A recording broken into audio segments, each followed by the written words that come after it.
du jury, chers consoeurs, chers confrères.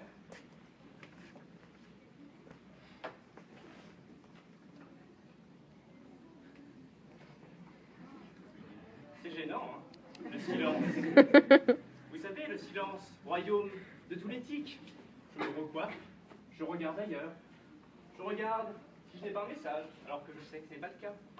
Vous savez, le silence, royaume de tous les artifices. Pensez bien que l'on a inventé des musiques d'ascenseur pour permettre aux gens qui les prennent de ne pas avoir à se parler.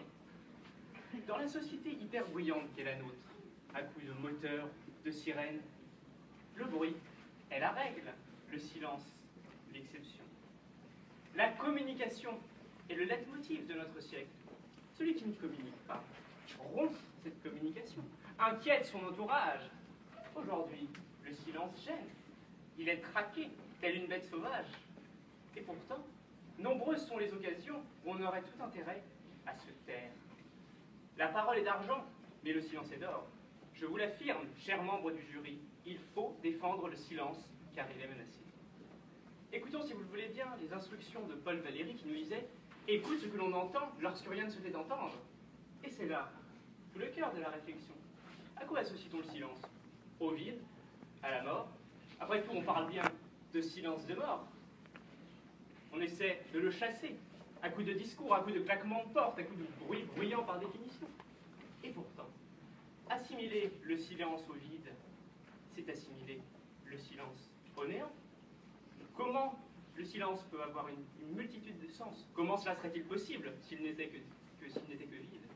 Je vous l'affirme, cher auditoire, chers membres du jury, le silence nous parle. Et tel une plaidoirie, il nous parle bruyamment. Il nous exprime la colère, l'indifférence, le mépris, le respect, l'attention.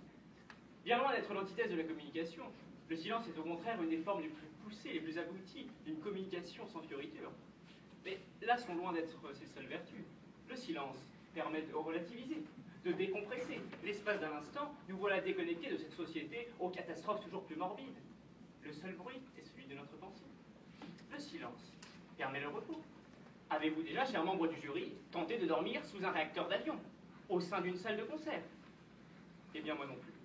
On imagine néanmoins aisément les difficultés que cela pourrait poser. La parole est un instrument formidable, mais limité. Ses sens, ses nuances sont limitées. Un silence peut pouvoir dire bien plus que tous les mots.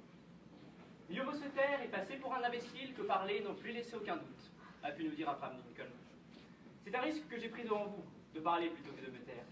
Mais je pensais plus particulièrement à ces petites phrases du quotidien que tout un chacun utilise et qui, fondamentalement, ne servent à rien. Je pensais aux phrases du type mais qu'est-ce que je voulais dire déjà? Comment veux-tu que je sache ce que tu voulais dire? C'est pas dans ta tête.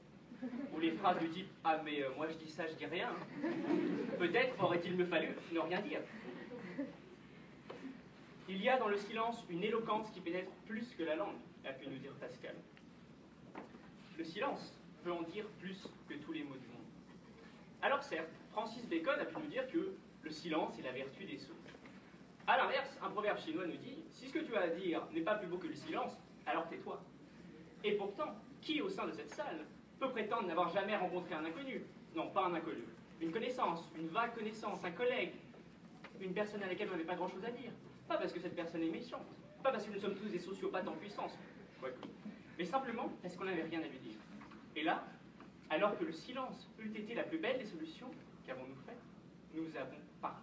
Nous avons parlé de choses très importantes. On parlait de météo, de la fuite d'eau dans la salle de bain, des régurgitations du bébé. Nous avons fui le regard de l'autre. Nous avons fui l'embarras du silence en lui parlant, alors que le silence est un monde de calme, un monde de précaution. Confucius lui-même disait « Le silence est un ami qui ne trahit jamais ». Chers membres du jury, chers auditoires, j'achèverai mes propos tels qu'ils ont débuté dans le silence.